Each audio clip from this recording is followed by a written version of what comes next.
ભીલ સમાજ દાહોદ ખાતે ચિંતન શિબિરનું આયોજન કરવામાં આવ્યું, જેમાં લગ્ન બંધારણ અભિયાનની અત્યાર સુધીની કામગીરી, સફળતાઓ, નિષ્ફળતાઓ અને આગામી સમયની કામગીરી હાથ ધરવા માટે ચર્ચા વિચારણા અને આગળની રૂપરેખા કરવામાં આવી હતી।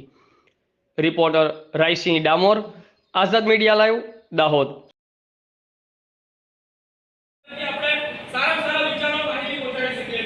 જેટલા પણ યુવાનો બને ગામમાંથી કમસે કમ 10 યુવાનો તો એક ગામમાંથી 10 યુવાનો તો આપણે ટાર્ગેટ કરીને આપણી સમિતિમાં લાવવા જ જોઈએ। ગામની પંચને છોડો સાહેબ, ગામની પંચમાં આપણે રાખીશું, પણ એવા યુવાનો જે અહીંયા આપણી જોડે આવી શકે, લડી શકે, પ્રચાર પ્રસારમાં જઈ શકે, સોશિયલ મીડિયામાં કામ કરી શકે, એવા એક ગામમાંથી કમસે કમ 7 થી 10